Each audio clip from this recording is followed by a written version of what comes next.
Now, every American has a right to disagree with the President of the United States and to express publicly that disagreement. But the President of the United States has a right to communicate directly with the people who elected him. And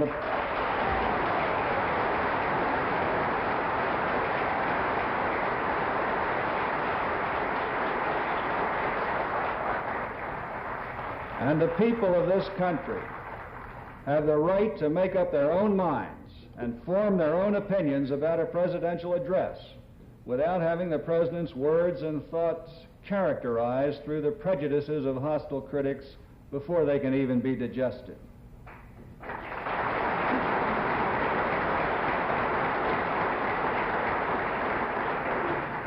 When Winston Churchill rallied public opinion to stay the course against Hitler's Germany, he didn't have to contend with a gaggle of commentators raising doubts about whether he was reading public opinion right or whether Britain had the stamina to see the war through. When President Kennedy rallied the nation in the Cuban Missile Crisis, his address to the people was not chewed over by a round table of critics who disparaged the course of action he'd asked America to follow. The purpose of my remarks tonight is to focus your attention on this little group of men who not only enjoy a right of instant rebuttal to every presidential address, but more importantly, wield a free hand in selecting, presenting, and interpreting the great issues in our nation. First, let's define that power. At least 40 million Americans every night, it's estimated, watch the network news. 7 million of them view ABC, the remainder being divided between NBC and CBS. According to Harris polls and other studies, for millions of Americans, the networks are the sole source of national and world news. In Will Rogers' observation, what you knew was what you read in the newspaper. Today, for growing millions of Americans, it's what they see and hear on their television sets. Now, how is this network news determined?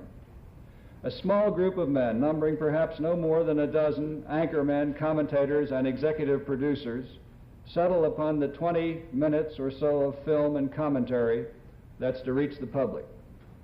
This selection is made from the 90 to 180 minutes that may be available. Their powers of choice are broad. They decide what 40 to 50 million Americans will learn of the day's events in the nation and in the world. We cannot measure this power and influence by the traditional democratic standards, for these men can create national issues overnight. They can make or break by their coverage and commentary a moratorium on the war. They can elevate men from obscurity to national prominence within a week. They can reward some politicians with national exposure and ignore others. For millions of Americans, the network reporter who covers a continuing issue, like the ABM or civil rights, becomes in effect the presiding judge in a national trial by jury. It must be recognized that the networks have made important contributions to the national knowledge. Through news, documentaries, and specials, they have often used their power constructively and creatively to awaken the public conscience to critical problems. The networks made hunger and black lung disease national issues overnight. The TV networks have done what no other medium could have done in terms of dramatizing the horrors of war. The networks have tackled our most difficult social problems with a directness and an immediacy that's the gift of their medium. They focused the nation's attention on its environmental abuses, on pollution in the Great Lakes, and the threatened ecology of the Everglades. But it was also the networks that elevated Stokely Carmichael and George Lincoln Rockwell from obscurity to national prominence. Nor is their power confined to the substantive. A raised eyebrow, an inflection of the voice, a caustic remark dropped in the middle of a broadcast can raise doubts in a million minds about the veracity of a public official or the wisdom of a government policy. One Federal Communications Commissioner considers the powers of the networks equal to that of local, state, and federal governments all combined. Certainly, it represents a concentration of power over American public opinion unknown in history. Now, what do Americans know of the men who wield this power? Of the men who produce and direct the network news, the nation knows practically nothing.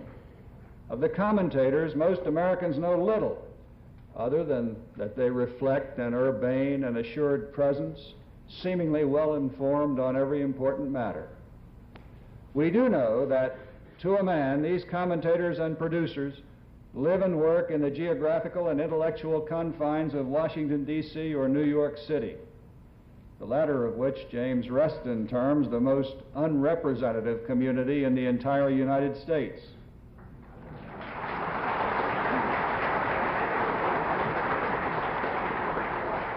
Both communities bask in their own provincialism, their own parochialism.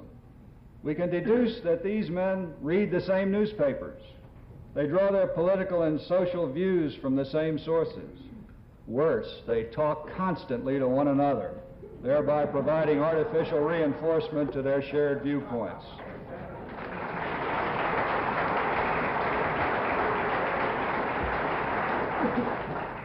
Do they allow their biases to influence the selection and presentation of the news? David Brinkley states, "Objectivity is impossible to normal human behavior. Rather," he says, "we should strive for fairness." Another anchorman on a network news show contends, and I quote, "You can't expunge all your private convictions just because you sit in a seat like this and a camera starts to stare at you. I think your program has to reflect what your basic feelings are. I'll plead guilty to that."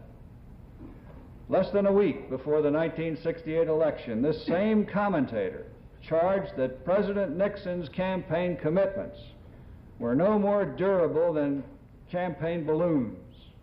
He claimed that, were it not for the fear of a hostile reaction, Richard Nixon would be giving into, and I quote him exactly, his natural instinct to smash the enemy with a club or go after him with a meat axe.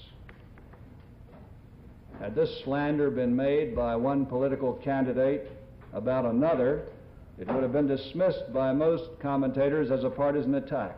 But this attack emanated from the privileged sanctuary of a network studio and therefore had the apparent dignity of an objective statement. The American people would rightly not tolerate this concentration of power in government. Is it not fair and relevant to question its concentration in the hands of a tiny, enclosed fraternity of privileged men elected by no one and enjoying a monopoly sanctioned and licensed by government?